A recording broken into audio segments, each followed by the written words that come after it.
So, actually మనకి transgenders అంటారు, gas అంటారు. రెండిటికి డిఫరెన్స్ ఏంటి? అండ్ మీరేంటి? యెస్. ట్రాన్స్ వుమెన్ అంటే ఇప్పుడు ట్రాన్స్‌జెండర్ అనుకో, ట్రాన్స్‌జెండర్స్ అంటే ఇప్పుడు మెయిలు, ఫీమేల్ ఇద్దరు వస్తారు. హ్మ్. మేము మెయిల్‌గా ఉండి ట్రాన్స్‌జెండర్‌గా మారితే మమ్మల్ని ట్రాన్స్ వుమెన్ అంటారు. హ్మ్. ఒక ఫీమేల్ ట్రాన్స్‌జెండర్‌గా మారితే ట్రాన్స్ మెన్ అంటారు. ఓకే. మీరు ట్రాన్స్ వుమెన్స్ కోసం వినుంటారు గానీ, ట్రాన్స్ మెన్స్ కోసం అవునవును. వినుండరు కదా! హ్మ్. సో, చాలా రేర్ ఉన్నారు మన హైదరాబాద్‌లో కూడా. హ్మ్. లెస్బియన్స్ ఉన్నారు, ట్రాన్స్ మెన్స్ ఉన్నారు. హ్మ్. ట్రాన్స్ మెన్స్ అంటే వాళ్ళు ఫీమేల్‌లా పుట్టి, వాళ్ళకి బాయ్ ఫీలింగ్స్ ఉంటాయి. ఓకే.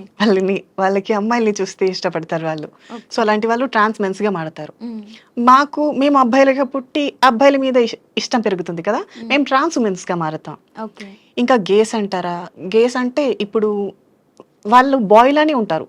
బట్ ఫీలింగ్స్ మాత్రం ఫీమేల్‌లో ఉంటాయి. ఓకే. వాళ్ళు చేంజ్ కానీ అంటే అవ్వాలి. ఇలా డ్రెస్సింగ్ కానీ ఏది మార్చుకోరు. యెస్. మార్చుకోరు. అబ్బాయిలానే ఉండి అమ్మాయిల మీద ఫీలింగ్స్ ఉంటాయన్నమాట. యెస్. So, yes. ట్రాన్స్ అంటే ఏంటంటే కంప్లీట్ అమ్మాయిలాగా టర్న్ అయిపోయి ఆపరేషన్స్ యెస్. చేయించుకుంటారు. సో, మీరు ఆపరేషన్స్ అవి చేయించుకున్నారా? నాది 3 ఇయర్స్ అయిపోయింది. ఓహ్! ఓకే. అంటే ఏ ఏజ్‌లో ఉన్నప్పుడు మీరు నేను చేయించుకున్నారు? హైదరాబాదొచ్చి 5 ఇయర్స్ దీంతో. ఓకే. 2 ఇయర్స్ వరకు మనీ అంటే సర్జరీ కోసం మనీ చూసుకోవాలి కదా! హ్మ్. 2 ఇయర్స్ వెయిట్ చేసి ఇంకా తర్వాత మనీ సెట్ అయింది. ఓకే. అయిపోయా. సో, మీకు సోర్స్ ఆఫ్ ఇన్‌కమ్ ఏంటి మరి? ఏముంది మా కమ్యూనిటీ వాళ్ళు చేసేదే. ఓకే. బెగ్గింగ్‌కి వెళ్ళటం, ఓకే. గృహప్రవేశాలకి వెళ్ళటం. హ్మ్. ఇంకా ఇంతే. ఓకే. సో, అంటే ట్రాన్స్‌జెండర్స్ అనగానే జనాలకి చాలా డౌట్స్ వస్తుంటాయన్నమాట. ఇప్పుడు మనం ట్రాన్స్‌జెండర్ అనగానే దేవుడితోనే కొలుస్తాము. వాళ్ళిచ్చే ఏమంటారు బ్లెస్సింగ్స్ ఏవైతే ఉన్నాయో చాలా మంచివని చెప్తుంటారు. హ్మ్. అలాగా బ్లెస్సింగ్ అన్నప్పుడు దేవుడి రూపంలో చూసినప్పుడు డబ్బులివ్వడానికి ఎవరికీ ప్రాబ్లమ్ ఉండదు నిజంగా ఉంటే ఒక 10, 20 ఇవ్వడానికి.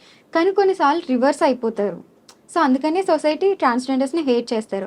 దానికి మీరేమంటారు? సో, ఇప్పుడు ఎలా ఉంది అంటే ఈ సొసైటీ ఆహ్, నకిలీ ట్రాన్స్‌జెండర్స్ ఎక్కువైపోయారు. హ్మ్. ఏముంది పక్క రాష్ట్రాల నుంచి రావటం, ₹20 రేజర్ బ్లేడ్ తీసుకోవటం, హ్మ్. మీసాలు గడ్డాలు గీసేయడం, రూమ్‌లోకి వెళ్లి చీర కట్టేయడం, రోడ్డు మీదకొచ్చేయడం. అంటే అబ్బాయిలకి కావాలని మనీ అబ్బాయిలు కోసం. కావాలని ఇప్పుడు నార్మల్‌గా ఉండే ట్రాన్స్‌జెండర్స్ ఎప్పుడు భిక్షాటనకి ఇష్టపడరు. హ్మ్. ఒకప్పటి లైఫ్ ఎందుకంటే సర్జరీ కావాలి, మనీ కావాలి కాబట్టి. హ్మ్. వన్స్ ఒక్కసారి సర్జరీ అయ్యాక వాళ్ళు గృహప్రవేశాలకి హ్మ్. వీటికే ఇష్టపడతారు తప్ప, హ్మ్. నార్మల్‌గా ఇలా బెగ్గింగ్ చేయాలి, దౌర్జన్యం చేసి లాక్కోవాలి హ్మ్. అలా అనుకోరు. వారి థాట్ అది మారిపోతుంది. ఓకే. సో, ఇప్పుడు ఎవరైతే నకిలీ ట్రాన్స్‌జెండర్స్ ఉన్నారో వాళ్ళు ఎక్కువైపోయారు. ఓకే. సో, నార్మల్‌గా ఇప్పుడు మీరు చెప్పింది కూడా పాయింటే.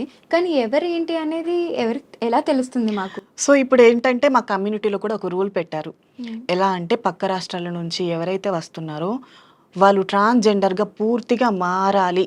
హ్మ్. అంటే సర్జరీ అన్నీ అయిపోయి పూర్తిగా హైదరాబాద్‌లోనే ఒక కమ్యూనిటీలో ఉండాలి అనుకుంటేనే హ్మ్. మీరు రావాలి అని ఖచ్చితంగా ఒక రూల్ అయితే తీసుకొచ్చారు. ఓకే. అండ్ ఇంకొకటేంటంటే పక్క రాష్ట్రాల నుంచి ఎవరైతే నార్త్, హ్మ్. సౌత్ ఇలాంటి వాళ్ళు ఉంటారు కదా! వాళ్ళని ఖచ్చితంగా వాళ్ళ ప్రదేశాలకి వెళ్ళి హ్మ్. బ్రతకమని చెప్తున్నారు. కమ్యూనిటీస్ అంటే మీకంటూ సెపరేట్ ఏరియాస్ యాహ్! అలా ఉంటాయా? మా ఫ్యామిలీ అంతా వదిలేసాక మాకంటూ ఎవరు ఉండరు. హ్మ్. మమ్మల్ని ఇక్కడ కొంతమంది అడాప్ట్ చేసుకొని మా కష్టాన్ని, హ్మ్. నష్టాన్ని వాళ్ళే చూసుకుంటారు. ఓకే. సో, వాళ్ళ అధీనంలోనే పెరుగుతాం కదా! ఓకే. సో, వాళ్ళే మాకు అండగా ఉంటారు. ఇప్పుడు మిమ్మల్ని అడాప్ట్ చేసుకున్నది ఎవరు మరి? ఆ! మమ్మల్ని అడాప్ట్ చేసుకున్నది మా భవాని అని ఇంకో ఆవిడుంటుంది. హ్మ్. మా అత్తయ్య గారు.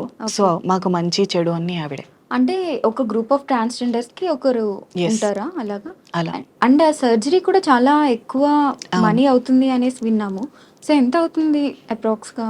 5, 6 లాక్స్ అవుతాయి. 5, 6 లాక్స్ అవుతుంది. ఓకే. అది చాలా పెయిన్‌ఫుల్ అని కూడా విన్నాను. సో, ఆ అది ప్రాసెస్ ఎలా మాకు ఉంటుంది మరో ఏంటి? జన్మ.